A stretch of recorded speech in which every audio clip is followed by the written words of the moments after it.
Sa kauna-unahang pagkakataon sa buong Pilipinas ay gagawa ako ng bike na kayang patakbuhin ng araw. At makapuntaan ng 20 km ng libre papunta sa direksyon na yon.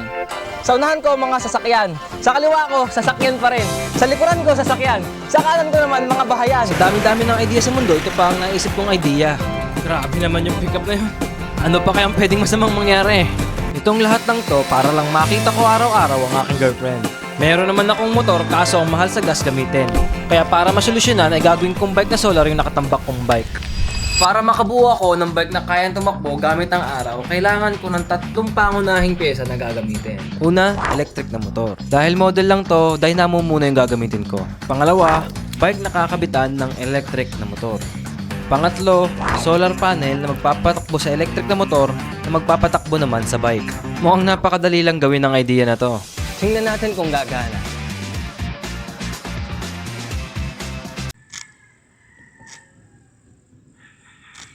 Paano nga ba aandar kung walang araw? Sa sobra kong excited, di ko napansing makulimlim pala. Malinaw. At di kaya mag-produce ng energy yung solar para mapatakbo yung dynamo. Sabi dito sa forecast, cloudy lang pero mamaya aaraw na yan.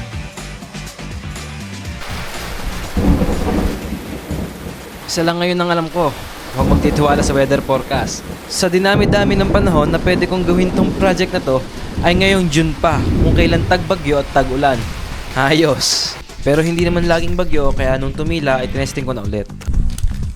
Oh, baliktad! Dapat tapuntahin dito!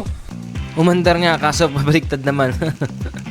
Nung gumagana na yung solar model, namangha ako at dun ko lang na-realize kung gaano kalakas ang sikat ng araw. Kung paano natin tinetake for granted ang energy na kayang mabigay ng araw. Libre lang ito at hindi pinapansin sa nakalipas na 4 na bilyong taon. Kung sa pagkakaalala ko ay meron pang natitirang 10 bilyong taon na kaya pang mabuhay ng araw.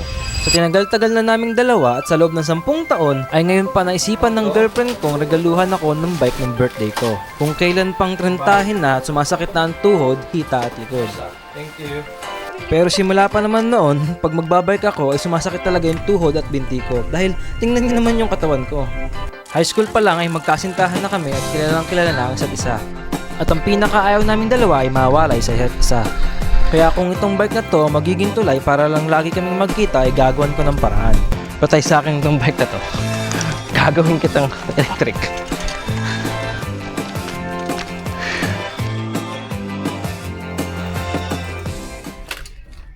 Ito ang electric bike conversion kit. Itong electric na motor na muna ang aking kakabit. Pero kailangan ko munang baklasin ang gulong sa likod para pagkakabitan ng sprocket.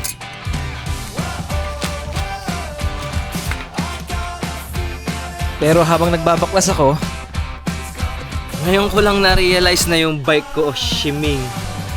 Papangalan ko dito, Shiming. Kailangan kong ilagay itong sprocket dito. Ang kaso mo, gear sprocket siya at hindi kasya. So, kailangan kong gawan ng paraan para magkaroon ng sprocket tong gulong. Tinry kong ilagay yung sprocket dun sa lagayan ng disc brake. Ang kaso, kapag itinry ko tong sprocket dito sa lagayan ng disc brake, humihigpit nga siya. Ang kaso mo, pag humigpit na siya, tapos yung direksyon ng gulong papunta doon, pati yung kadena, hindi siya aandar, tapos pwede pa siyang lumuwag. Kaya ito ang plano kong ilagay, universal sprocket na pang 80cc motorized bike. Ang kagandahan lang nito, bolt-on siya at hindi sasama sa roscraft ng bike.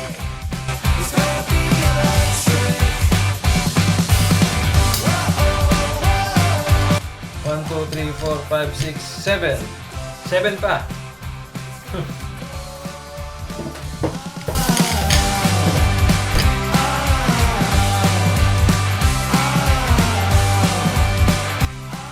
Straight naman. Ayos.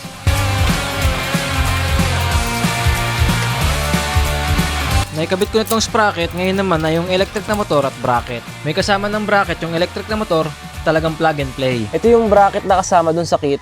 Ilalagay lang siyang ganyan.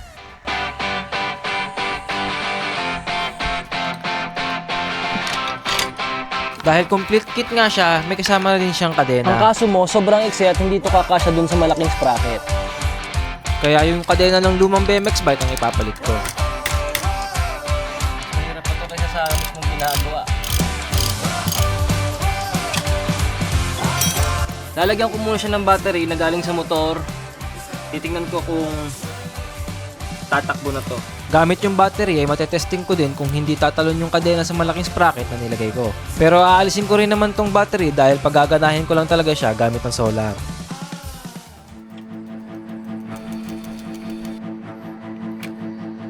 Kahit 12 volts lang tong battery ay kinakabahan pa rin akong pagdikitin tong mga wire. In theory, pag pinagdikit ko tong dalawang wire na to, ay dapat aandar ako papunta doon. So, in 3, 2, 1, ah! Minsan hindi ko alam kung may dyslexia ako o baliktad lang sadya ang isip ko. Pumandar na ang kaso patras, pero ang mahalaga, alam kong gumagana na siya. Ang plano ko dito ay lalagyan ko ng solar panel sa ibabaw, tapos lalagyan ko lang siya ng bracing. Yung solar panel naman ang magpapaandar ng electric na motor. Ito ang gagamitin kong solar. 18 volts na 100 watts at sana ay mapatakbo pa rin niya yung electric na motor na 24 volts. Hindi kaya ako pa rin ng hangin dito? Ayos! Yan ang gagamitin kong bracing sa solar panel. Mas magaan kaysa bakal, ang problema manipis at di ko alam kung kakayanin ng solar, lalo na kapag hinangin, siguro gagawin ko na lang ng paraan. Ang kagandaan lang sa materialis na to ay hindi na kailangang weldingin. Bubutasan lang at ire-revit ay magiging sobrang tibay na. Kaya tinesting ko kay Shiming kung matibay na, pero sigurado naman akong matibay na to.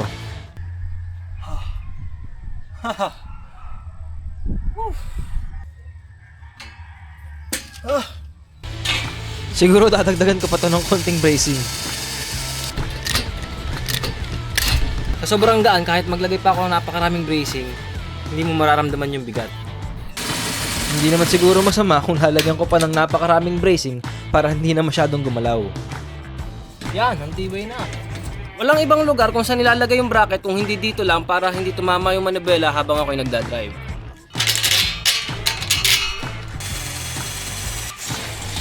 Pero kahit metal fairings na yung materialis na ginamit ko ay mabigat pa rin siya dahil siguro mabigat lang talaga yung solar. Try. Yung tiniray ko ay tamang-tama lang at hindi nauuntog ang ulo ko. Ang kaso, ang clumsy. Grabe. Baka isang hangin lang to. Hanginin na ako. Ang tanong, paano patitibayin eh? Kaya tinadtad ko pa ng napakaraming bracing para wala talagang galawan. Kung titingnan nyo ay tapos na si Shiming, pero kulang pa yan wiringan ng controller at saka accelerator. At sana gumana. Para matapos na si Shiming ay kinabit ko na yung controller gamit ang zip tie. Nilagyan ko din ng susian para walang magnakaw kay Shiming. Inalis yung lumang grip at pinaltan ng accelerator.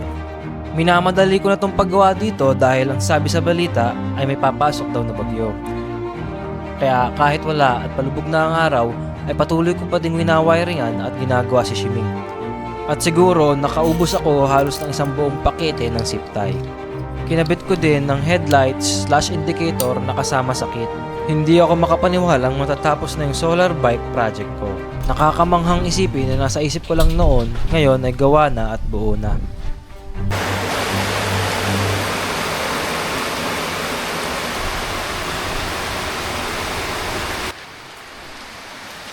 So, pangatlong araw ng umuulan, hindi ko alam kung kailan ko mapapagana to.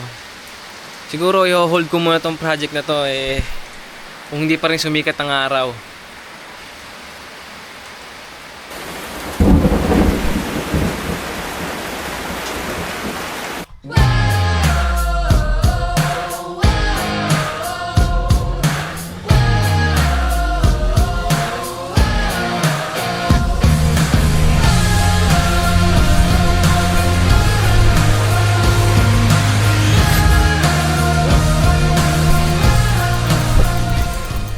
At dumating na nga yung araw na pinakahihintay ko. Dagana na ba kaya tong si Shiming?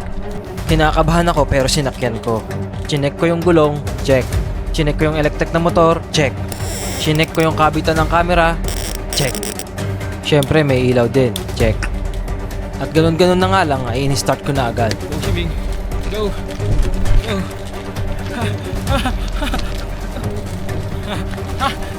Go Shiming! Go! Ayaw mo, Shiming! Shiming! Ayaw mo yan!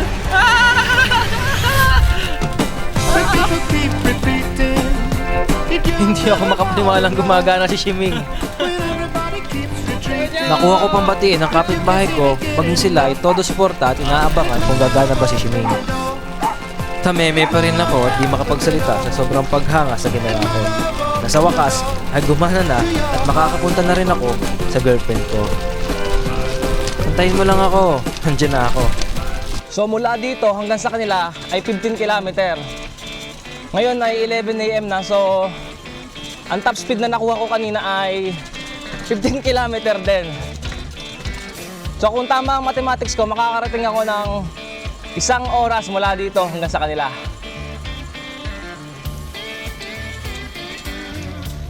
Normal naman ang lahat. Yung battery okay naman, hindi nag-iinit. Yung controller, ayos din. Yung motor mukhang okay din. Teka, battery? Ito kasi ang nangyari. Nagana naman kahit direkta sa solar at walang battery. Pero, Kapag tinataas ko, naandar siya pero sobrang bagal. Pag binaba ko, hindi rin kaya. Naandar siya pero konting-konti lang.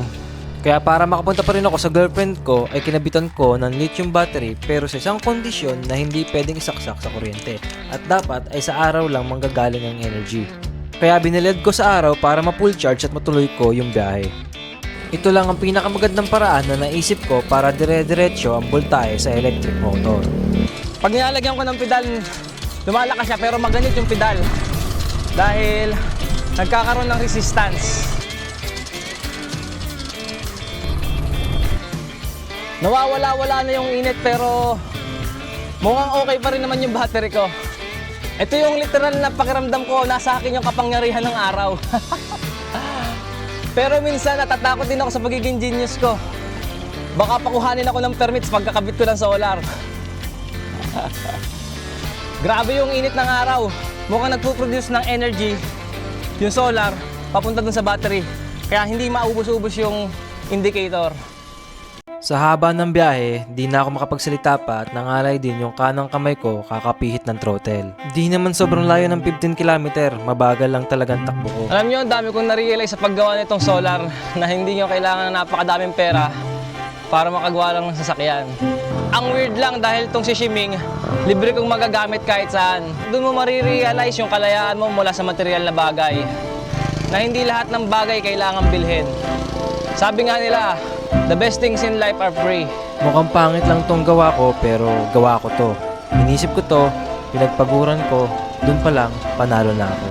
Kaya pinagpatuloy ko pa ang halos 30 minutes pa sa daan. Pero Pag nakakakita ako ng mga puno, parang nagkakapobya ako dahil isa lang ang ibig sabihin nito, hindi mag-charge yung solar sa battery. Pero kamanghamanghang makakita ng mga ganitong kalalaking puno sa gitna ng kalsada. Dahil sa Cavite, puro bahayan at mga building. Dito, puro lilom at katahimikan. Sa paggamit ko nitong solar bike, napilitan akong magbagal sa buhay. Makita ang kapaligiran ng hindi nagmamadali. Napakaganda pala talaga ng kalikasan.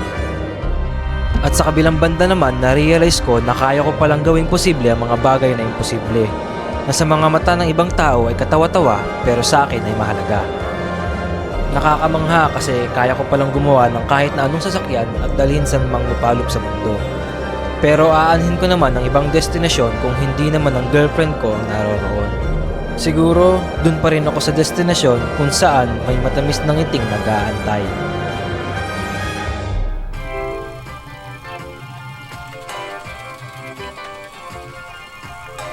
At pagkatapos ng mahabang biyahe, hindi ako makapaniwalang makakarating ako sa kanila ng maayos kahit yung solar ay tabingi na. Kahit yung battery ay 1 bar na lang. Sa dami ng pagod at problema na pinagdaanan ko ay halos nawala nang makarating sa'yo.